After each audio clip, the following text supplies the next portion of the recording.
जय Hind and hello guys, स्वागत है आपका आपके अपने YouTube चैनल ज्ञानदेह होस्ट में। और इस वीडियो में मैं आपको बताने वाला हूं इंडियन एयरफोर्स अग्निवीर वायु जनवरी 2026 बैच ऑनलाइन फॉर्म 2025 के बारे में कि कैसे आपको फॉर्म फिलअप करना है। गाइस वैसे तो मैं इसके फॉर्म फिलअप की वीडियो बना चुका हूं, बट मैंने देखा कि आपके सामने अलग अलग प्रॉब्लम आ रही है, जैसे फोटो अपलोड करने में, डॉक्यूमेंट अपलोड करने में, लाइव फोटो अपलोड करने में और अन्य जानकारी भरने में। तो मैंने देखा कि एक एक करके सभी कमेंट का आंसर करना पॉसिबल नहीं हो पाता, इसलिए यहाँ पर ये वीडियो आपके लिए स्पेशली बनाई जा रही है, जहाँ पर आपको सभी सवालों के आंसर सहित ये जो फॉर्म का प्रोसेस है वो बताया जाएगा। तो वीडियो को आपको पूरा देखना है और अगर आपके मन में कोई सवाल डाउट रह जाए तो आप कमेंट के माध्यम से पूछ लीजिएगा। और गाइज अगर आपने अभी तक वीडियो को लाइक शेयर नहीं किया कर दीजिए और चैनल को सब्सक्राइब कर लीजिए। इसके बाद में जो लिंक मैंने वीडियो के डिस्क्रिप्शन में दिया है आप ओपन करिएगा। ओपन करने के बाद आपके सामने यहाँ पर इसकी जानकारी आएगी, जहाँ पर जानने को मिलेगा कि 7 जनवरी से लेकर के 27 जनवरी 2025 तक आप फॉर्म को भरेंगे। 22 मार्च 2025 एग्जाम डेट रखी गई है। एज लिमिट आप यहां पर चेक कर सकते हैं। फिर फीस की इन्फॉर्मेशन दी गई है। साइंस सब्जेक्ट पर अप्लाई करने के लिए क्या क्वालिफिकेशन चाहिए, अदर देन साइंस सब्जेक्ट पर अप्लाई करने के लिए क्या क्वालिफिकेशन चाहिए, ये सब इन्फॉर्मेशन आप यहां पर चेक कर सकते हैं। साथ ही साथ मैंने आपको यहां पर इसका सिलेबस भी दिया है, आप पूरी की पूरी जानकारी चेक कर लीजिएगा। और अगर आपको लगे कि आप इसमें अप्लाई करने के लिए एलिजिबल है और आपका इंटरेस्ट है फॉर्म भरने के लिए, तो आप इंपॉर्टेंट लिंक के सेक्शन में आएंगे और आपको अप्लाई ऑनलाइन लिंक ओपन करना है। के बाद आपके सामने कुछ ऐसा इंटरफेस आ जाएगा। अब यहां पर आने के बाद में आप रजिस्टर इसके ऊपर क्लिक करेंगे। यहां पर आपको रजिस्ट्रेशन के समय कई सारे ऑप्शन देखने को मिल रहे हैं कि रजिस्टर विद डिजिलॉकर या फिर create account in DigiLocker and register, साथ ही रजिस्टर। तो आपके सामने 3 विकल्प है। तो आप यहां पर रजिस्टर होकर के और डिजिलॉकर के माध्यम से अपनी पहचान प्रमाणित करना चाहते तो पहले वाले ऑप्शन के ऊपर टिक करेंगे। अगर आपका डिजिलॉकर अकाउंट नहीं है तो आप आपका डिजिलॉकर अकाउंट क्रिएट करेंगे और साथ ही अपना रजिस्ट्रेशन करेंगे, तो आप सेकंड वाले ऑप्शन को क्लिक कीजिएगा। और अगर आप डायरेक्टली रजिस्टर होना चाहते हैं तो आप यहां पर तीसरे वाले ऑप्शन को क्लिक करेंगे। आपको नोट करके बोला कि candidates are advised to use login through DigiLocker for smooth verification of documents. If you do not have DigiLocker account click on create account in DigiLocker and register. यानी कि अगर आप आपका स्मूथली डॉक्यूमेंट वेरिफिकेशन चाहते हैं तो आपको ये सजेस्ट किया जा रहा है कि आप यहां पर डिजिलॉकर के माध्यम से रजिस्टर होइए। वैसे आप इसमें डायरेक्टली रजिस्टर भी हो सकते हैं, और नहीं अगर आपका डिजिलॉकर अकाउंट है तो फिर आप यहां पर क्रिएट कर लीजिए सेकंड वाले ऑप्शन का इस्तेमाल करके, और साथ ही साथ रजिस्ट्रेशन भी कर लीजिए। तो जो भी आप यहां पर करना चाहिए वो सिलेक्ट कर लीजिए। अगर आपका पहले से अकाउंट बना हुआ है तो आप यहां पर फर्स्ट वाले ऑप्शन के नीचे क्लिक कर इसके ऊपर क्लिक करेंगे। एंड देन यहां पर गाइज जो आपने डिजिलॉकर के ऊपर अपना नंबर रजिस्टर किया हुआ है वो आप यहां पर डालेंगे। जो आपने पिन बनाया हुआ है वो आप यहां पर डाल देंगे। आपका सिक्योरिटी पिन भूल गए तो फॉरगॉट सिक्योरिटी पिन के ऊपर क्लिक करके उसको रिसेट कर लेंगे। और यहां पर यूजर नेम के माध्यम से भी आप लॉगिन हो सकते हैं, और अदर का ऑप्शन में आप आपकी जो आईडी है जो आपने दी है डिजिलॉकर अकाउंट के ऊपर वो भी आप दे सकते हैं। और मैं आपको एक बार फिर से इसमें अगर आप मान लीजिए आपका डिजिलॉकर अकाउंट क्रिएट करते हुए करना चाहते हैं अपना इसमें रजिस्ट्रेशन, तो आप सेकंड वाले ऑप्शन के ऊपर टिक करेंगे। देन आपको जो नंबर आप रजिस्टर करना चाहते हैं डिजिलॉकर अकाउंट के ऊपर वो यहाँ पर डालिए। जनरेट ओटीपी कीजिए, आपके नंबर पर एक ओटीपी जाएगा जो कि आप यहाँ पर डाल करके वेरीफाई करेंगे। उसके बाद आपका फुल नेम आप यहाँ पर डालेंगे, डेट ऑफ बर्थ आप डालेंगे, आपका जेंडर सेलेक्ट करेंगे, एक यूजर नेम बनाएंगे आपकी चॉइस के अकॉर्डिंग जो भी आप रखना चाहे, फिर एक पिन बनाएंगे जो कि आप रखना चाहते हैं जिससे कि फिर अब बाद में आप लॉगिन करेंगे।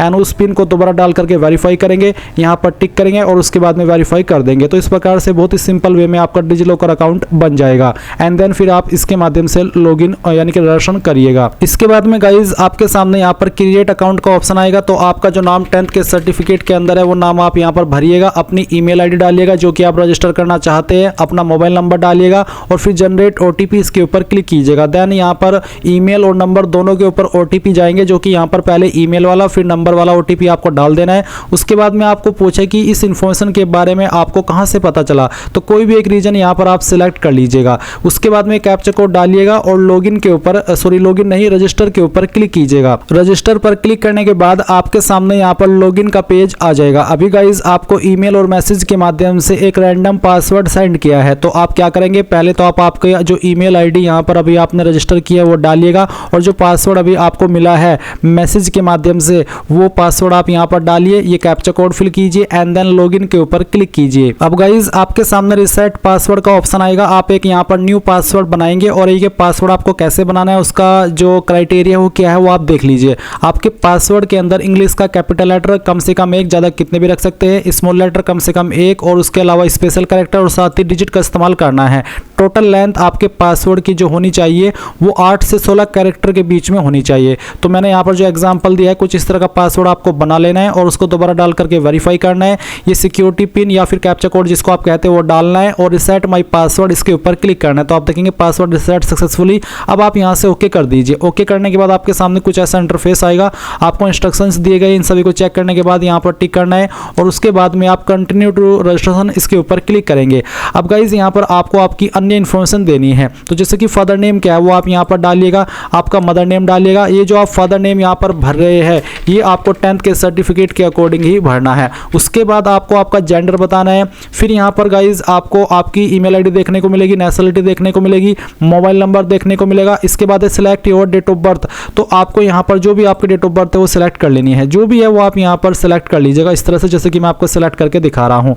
फिर आएगा are you serving NCE of IAF. अगर हाँ, अगर आप सर्विंग एनसीई है तो आईएएफ के तो आपको यस करना है, नहीं तो आप नो कर दीजिए। फिर आपका मेंटल स्टेटस बेसिकली अनमैरिड रहेगा तो आप इसको एज इट इज रहने देंगे। इसके बाद में डोमिसाइल डिटेल आती है। तो यहाँ पर आपको सबसे पहले आपकी डोमिसाइल कैटेगरी सिलेक्ट करनी होगी। एक है परमानेंट डोमिसाइल, जहाँ पर है कि permanent domicile of the district of state या फिर union territories the candidate shall produce domicile certificate issued by the any gazetted officer in revenue department और any other official authorised by state government of the particular state या फिर union territory. Second है कि COAFP first, जिसमें कि आते हैं children of serving air force personal officer airman NCE and unit कार्डर सिविलियंस। और सेकंड है फिर COAFP सेकंड, इसमें भी बेसिकली यही आते हैं जो कि डिपार्टमेंटल कैंडिडेट या फिर इन ऑफिसर्स के बच्चे होते हैं जो कि यहाँ पर आपको मेंशन किए गए हैं। पर अगर आप एक फ्रेशर नॉर्मल कैंडिडेट है, आपकी फैमिली से कोई एयरफोर्स के अंदर नहीं है, तो आप पहले वाला ऑप्शन सेलेक्ट करेंगे। और इसमें आपको ये भी बोला है कि जो आपका कास्ट नहीं बल्कि डोमिसाइल सर्टिफिकेट जारी होना चाहिए, ये आपका जारी होना चाहिए ऑथोराइज्ड स्टेट गवर्नमेंट के द्वारा। तो आप यहाँ पर जो सवाल करते हैं कि सर सेंट्रल का चाहिए या फिर स्टेट का, तो अगर आपका स्टेट का है तो वो सर्टिफिकेट भी डोमिसाइल का आपका यहाँ पर बन जाएगा। बेसिकली जो डोमिसाइल सर्टिफिकेट है ये स्टेट के द्वारा ही जारी होते हैं, इसमें सेंट्रल का कुछ लेना देना नहीं होता, वो कास्ट सर्टिफिकेट में ही एप्लीकेबल होता है, डोमिसाइल सर्टिफिकेट में एप्लीकेबल नहीं होता।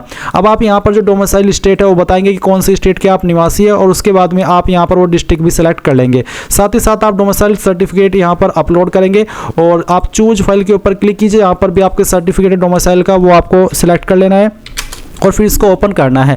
इसमें बोला है कि ओनली JPEG फाइल अलाउड, यानी कि PDF के अंदर ये नहीं लिया जाएगा, आपको यहाँ पर इसको JPEG फाइल के अंदर ही अपलोड करना होगा। तो जहाँ पर भी आपका डोमिसाइल सर्टिफिकेट है वो आपको यहाँ पर सेलेक्ट कर लेना है। तो चलिए मैं इसको सेलेक्ट करता हूँ, ओपन करता हूँ। आपको बोला है कि साइज 50 से 150 KB के बीच में होना चाहिए, तो आप दिए गए साइज के अंदर ही फाइल को सिलेक्ट करेंगे। इसके बाद में आपकी जानकारी सबमिट हो जाएगी। फिर आपके सामने क्वालिफिकेशन डिटेल आएगी। तो आप कौन सी क्वालिफिकेशन के माध्यम से अप्लाई कर रहे हैं, 12वीं या फिर उसके बराबर की योग्यता विद या फिर विदाउट फिजिक्स एंड मैथ। तो अगर आप ऐसे कैंडिडेट है तो आप पहले वाला ऑप्शन टिक करेंगे, या फिर 3 year diploma in engineering in any prescribed stream from central या state and UT recognised by polytechnic institute, या फिर तीसरा ऑप्शन भी आपके सामने है। तो मान लीजिए अगर आप पहले वाले ऑप्शन से अप्लाई करें जिसमें कि है 12वीं या फिर उसके बराबर की योग्यता with English and without physics and math. तो अगर आपके पास 12वीं के अंदर इंग्लिश थी और साथ ही साथ अगर आपके पास 12वीं में फिजिक्स था या मैथ था तब भी आप ये ऑप्शन सेलेक्ट करेंगे, नहीं था तब भी आप यही सेलेक्ट करेंगे। फिर सवाल है कि have you been declared as passed in 10+2, यानी कि 12वीं के अंदर क्या आप पास डिक्लेयर किए गए हो और आपके मिनिमम 50% मार्क्स टोटल है। साथ ही साथ इंग्लिश के अंदर भी आपके 50% है, तो आप यहाँ पर यस कर दीजिए, नहीं है तो आप यहाँ पर नो कर सकते हैं। उसके बाद में have you been declared pass in physics math subject, क्या आप फिजिक्स और मैथ के अंदर पास डिक्लेयर किए गए हो, अगर हाँ तो यस करेंगे।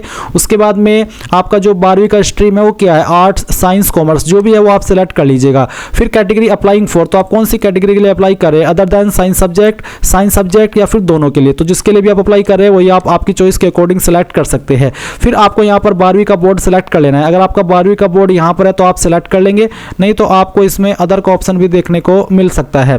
तो अगर मैं अदर का ऑप्शन देखता हूँ, इसमें गाइज अदर का ऑप्शन नहीं आ रहा है, तो जिसका मतलब है कि इन्हीं में से आपका जो बोर्ड है वो होना चाहिए। तो जो भी आपका बोर्ड है इसमें वो आपको सिलेक्ट कर लेना है। इसके बाद में आप यहाँ पर अगर देखेंगे enter aggregate gross percentage minimum 50% mandatory as given in class 10+2। तो बेसिकली आपकी जो परसेंटेज है वो कितनी है 12वीं के अंदर वो आप यहाँ पर भर देंगे। फिर indicating grade system as per marksheet, तो किसके अंदर आपके नंबर थे, परसेंटेज, सीजीपीए या फिर ग्रेड। तो अगर परसेंटेज है तो आप परसेंटेज सेलेक्ट कर लेंगे। उसके बाद में आपको सब्जेक्ट वाइज नंबर बताने, जैसे कि इंग्लिश के अंदर कितने नंबर आपको आए थे वो आप यहाँ पर डालेंगे और कितने में से आए तो आप टोटल मार्क्स के अंदर डाल देंगे। उसके बाद में सब्जेक्ट वाइज परसेंटेज कितनी थी वो आप यहाँ पर भर देंगे। उसके बाद यहाँ पर आते हैं मैथ के, तो मैथ में कितने नंबर आए थे वो आप यहाँ पर डालेंगे और टोटल नंबर क्या थे जिसमें से नंबर आए हैं वो भरिएगा और परसेंटेज आपकी जो बनती है वो आप यहाँ पर भर दीजिएगा। सेम वे में आप यहाँ पर जो आपके ऑब्टेन मार्क्स है मैथ फिजिक्स के वो आपको यहाँ पर एंटर करना है। फिर आपके टोटल मार्क्स आपको यहाँ पर भर देने हैं, परसेंटेज आपकी बेसिकली यही रहेगी। फिर बायोलॉजी या फिर जो भी आपके पास था वो आप भर दीजिएगा। तो इसमें चलिए मैं यहाँ पर ये नंबर भर देता हूँ और इसी प्रकार से आपको अपने नंबर भी भरने हैं। तो इस तरह से नंबर भरने के बाद में आप यहाँ पर नीचे की तरफ आएंगे और आपसे पूछेगी कि आपको कंप्यूटर की नॉलेज है, अगर हाँ तो आप यहाँ पर यस करेंगे और आपको बोला कि selected yes bring upload the duly filled original certificate और ओरिजिनल रिलेवेंट डॉक्यूमेंट, जिसमें कि गाइज ये अगर आपके पास इसमें आप यस कर रहे हो और आपके पास कोई कंप्यूटर का सर्टिफिकेट है कोई भी तो आपको फिर वो दिखाना भी होगा। तो अगर है तो यस कर दीजिए। यस करने के बाद बताइए कि बेसिक है, इंटरमीडिएट है, एडवांस्ड है, जो भी है वो आप सिलेक्ट कर लीजिएगा। नहीं है तो आप नो कर सकते हैं। उसके बाद में do you have any additional marksheet, क्या आपकी कोई एडिशनल मार्कशीट है, अगर है तो आप यस करिए। ये एडिशनल मार्कशीट ऐसे होती है जैसे कि मान लीजिए आपकी कंपार्टमेंट आ जाती है, बैक आ जाती है, तो ऐसे में फिर उसके लिए अलग से मार्कशीट आती है। तो अगर कुछ ऐसा सीन है आप यस करके उसकी जानकारी भरेंगे, नहीं तो आप नो कर दीजिए। उसके बाद में higher education qualification graduation status, अगर आप ग्रेजुएशन कर रहे हैं तो आप परस्यूइंग सेलेक्ट करेंगे, कंप्लीट कर चुके तो कंप्लीट, डिसकंटिन्यू है तो डिसकंटिन्यू या फिर नॉट एप्लीकेबल भी आप सिलेक्ट कर सकते हैं। उसके बाद आप सेव करेंगे and then save and continue कर देंगे। सेव करने के बाद में आपको यहाँ पर 10th का सर्टिफिकेट अपलोड करना है, साथ ही साथ यहाँ पर जो आपकी ओरिजिनल मार्कशीट है 12वीं की वो भी आपको अपलोड करनी है। आपके पास दो ऑप्शन है, डायरेक्टली भी अपलोड कर सकते हैं या फिर आपके जो डॉक्यूमेंट है वो डिजिलॉकर अकाउंट से भी फैच कर सकते हैं। तो जो भी आप यूज करना चाहे डिजिलॉकर चाहे आप खुद से, तो वो आप कर दीजिए। तो चूज फाइल के ऊपर क्लिक करेंगे, जहाँ पर आपकी फाइल है वो आपको सिलेक्ट कर लेनी है। मैं यहाँ पर डेमो के लिए फाइल अपलोड करके आपको दिखा रहा हूँ, कोई रियल में मैं जानकारी नहीं दे रहा हूँ। तो चलिए मैं यहाँ पर ये वाली फाइल सेलेक्ट करता हूँ, ओपन करता हूँ। आपकी फाइल इस तरह से आ जाएगी, फिर आप इसको सेव कर दीजिएगा, ये सेव हो जाएगी। उसके बाद में नीचे की तरफ आइए, फिर आपकी जो 12वीं की मार्कशीट है वो भी आप सिलेक्ट कर लीजिए, इसको ओपन कीजिए, सेव कर दीजिए, ये जानकारी भी आपकी सेव हो जाएगी। उसके बाद में आप यहाँ पर नीचे की तरफ आएंगे और अब आपको सेव एंड कंटिन्यू इसके ऊपर क्लिक करना है। इसके बाद आपको परमानेंट एड्रेस भरना है। तो जो आपका परमानेंट एड्रेस है उसमें हाउस नंबर, स्ट्रीट, कॉलोनी क्या है, लोकेलिटी क्या है वो आप भरिएगा। स्टेट यहाँ से आपको आपकी सिलेक्ट कर लेनी है एंड देन सिटी डिस्ट्रिक्ट कौन सी है वो आपको सिलेक्ट कर लेनी है। फिर सब डिस्ट्रिक्ट कौन सी है वो आप सिलेक्ट कर लेंगे। आपका विलेज टाउन का नाम डाल देंगे। नियरेस्ट पुलिस स्टेशन कौन सा है वो आप भर देंगे। पोस्ट ऑफिस कौन सा नज़दीकी वो भरिएगा और जो आपका पिन कोड है वो भी आपको डाल देना है। इसके बाद नीचे की तरफ आएंगे और आपका जो आधार कार्ड का नंबर है वो आपको यहाँ पर भरना है। फिर नीचे की तरफ और आएंगे और इसमें आपका जो कम्युनिकेशन एड्रेस है यानी कि प्रेजेंट एड्रेस है वो देना है। अगर आपका परमानेंट एड्रेस और प्रेजेंट एड्रेस एक ही है तो आप इस बॉक्स के ऊपर टिक कर दीजिएगा, अगर अलग है तो अनटिक करके अलग से भर सकते हैं। फिर आप सेव एंड कंटिन्यू कर देंगे। अब आपके सामने एडिशनल डिटेल में फिजिकल कैरेक्टरिस्टिक्स की जानकारी आ चुकी है। तो आपको यहाँ पर इसमें सबसे पहले आपके ऊपर जो बॉडी के ऊपर परमानेंट मार्क है उस मार्क के बारे में बताना है। ये मार्क आपकी बॉडी के ऊपर कहीं पर भी हो सकता है। अगर आपकी बॉडी के ऊपर कोई मार्क नहीं मिलता परमानेंट तो आप इस ऑप्शन में नो मार्क लिख सकते हैं। फिर आपकी हाइट कितनी है सेंटीमीटर के अंदर वो आपको यहाँ पर एंटर करनी है। आपकी चेस्ट कितनी है सेंटीमीटर के अंदर वो आपको यहाँ पर बतानी है। आपकी कमर का साइज कितना है वो भी आपको सेंटीमीटर के अंदर बताना है। शू का साइज क्या है वो आपको यहाँ पर सेलेक्ट कर लेना है। उसके बाद नीचे आएंगे एडिशनल डिटेल में कुछ और सवालों के आंसर करेंगे, जैसे कि are you a certificate holder of national cadet corps यानी कि एनसीसी का। अगर हाँ तो यस करके आप बताएंगे कि कौन से टाइप का है, अगर नहीं तो आप नो कर दीजिएगा।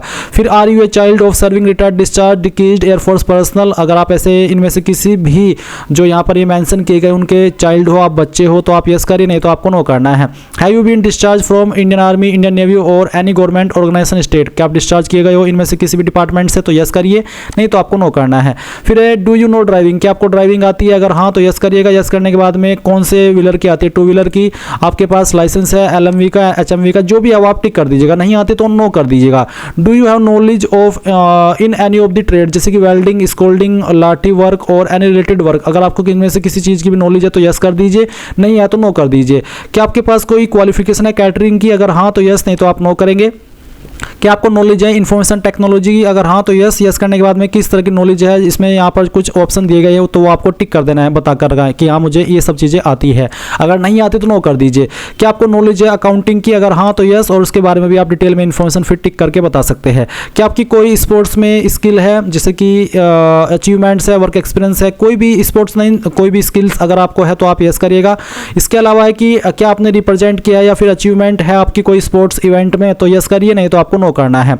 उसके बाद language none other than English, Hindi English के अलावा कोई अन्य लैंग्वेज अगर आपको आती है तो यस करके आप उस लैंग्वेज को यहाँ पर लिख दीजिएगा, और नहीं आती तो आप नो कर दीजिए हिंदी इंग्लिश के अलावा। उसके बाद medical history, candidate medical history to include major illness, अगर कोई मेडिकल हिस्ट्री है कोई भी मेजर वो आप बता दीजिए। फैमिली मेडिकल हिस्ट्री है तो वो भी आप बता सकते हैं, और उसके बाद आप सेव एंड कंटिन्यू इसके ऊपर क्लिक करेंगे। अब गाइज आपको यहाँ पर फोटो एंड सिग्नेचर अपलोड करना है। फोटो सिग्नेचर अपलोड करने से पहले जान लीजिए कि फोटो का साइज यहाँ पर 10 से 50 KB के बीच में रहना चाहिए, और जो आप फोटो अपलोड करेंगे उसकी फाइल का नाम आपको पासपोर्ट फोटोग्राफ देना है, जैसे कि आपको यहाँ पर रेड में दिखाया है।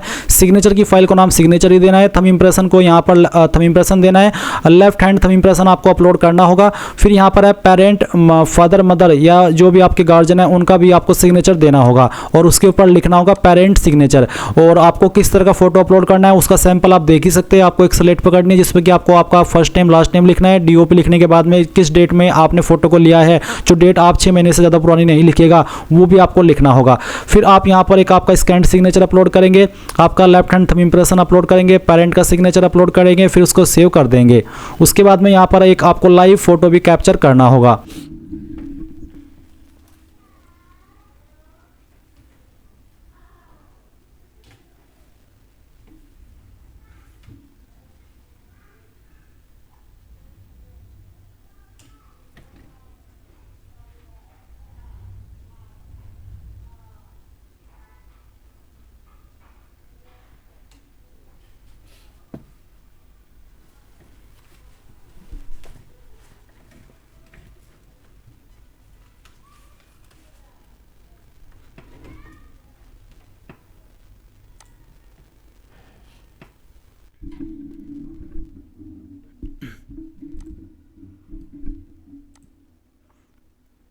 अब इसके बाद में गाइज यहाँ पर आपकी एग्जाम सिटी प्रेफरेंस आएगी फेज फर्स्ट के लिए। तो पहले आपको स्टेट की प्रेफरेंस देनी है और फिर उसकी सिटी को आपको यहाँ पर प्रेफरेंस देना होगा। स्टेट में आप चाहे तो सभी में एक ही सिलेक्ट कर सकते हैं, बट जो सिटी है वो आपकी अलग अलग होनी चाहिए। तो यहाँ पर जैसे मैं आपको देख करके दिखा रहा हूँ, आप सेम वे में आपकी जो प्रेफरेंसेस है वो दे देंगे। आप यहाँ पर मैक्सिमम 5 प्रेफरेंस दे सकते हैं, स्टेट की भी और सिटी की भी। तो इस तरह से आपको यहाँ पर ये प्रेफरेंस दे देनी है, और उसके बाद में सेव एंड कंटिन्यू इसके ऊपर क्लिक करना है। फिर आप यहाँ पर देखेंगे कि आपके सामने आपके फॉर्म का प्रीव्यू आ चुका है। तो गाइज जो भी जानकारी आपने अभी तक भरी है शुरू से लेकर वो आपके सामने, आप एक एक करके सभी जानकारी चेक कर ले। जब आपको लगे कि सभी जानकारी सही है तो आप यहाँ पर पहले इसमें बताइए कि किस जगह से आपने इस फॉर्म को भरा है या फिर आप भर रहे हैं, और उसके बाद में आप यहाँ पर ड्राफ्ट एप्लीकेशन फॉर्म भी डाउनलोड कर लीजिएगा। फिर यहाँ पर आप इनके ऊपर टिक कीजिएगा और उसके बाद में कंटिन्यू टू पेमेंट इसके ऊपर क्लिक कीजिएगा। देन गाइज यहाँ पर एक बार फिर से आप अपनी मेन इन्फॉर्मेशन चेक करेंगे डबल। जब आपको लगे कि यहाँ सभी जानकारी सही है तो आप कंफर्म डिटेल्स के ऊपर क्लिक कर दीजिए, और उसके बाद में यहाँ पर पेमेंट के इंस्ट्रक्शंस आएंगे। कोई एक गेटवे सेलेक्ट कर लीजिए और पे के ऊपर क्लिक कीजिए। एंड देन अब आप यहाँ पर पेमेंट के पेज पर आपको बेसिकली ट्रांसफर किया जाएगा। आप आपकी application fees, credit, debit, internet banking, इनमें से किसी भी माध्यम का इस्तेमाल करके जमा कर पाएंगे। जैसे ही आप आपकी फीस जमा कर देंगे तो आप आपके फॉर्म का फाइनल प्रिंट आउट ले पाएंगे, और तभी आपका फॉर्म फाइनल माना जाएगा। तो इस तरह से गाइज आप लोग एयरफोर्स अग्निवीर वायु इनटेक 01/2026 ऑनलाइन फॉर्म भरेंगे। आई होप ये प्रोसेस आपको पसंद आया होगा। सो अगर आपने अभी तक वीडियो को लाइक शेयर नहीं किया कर दीजिए। Thanks for watching. जय हिंद।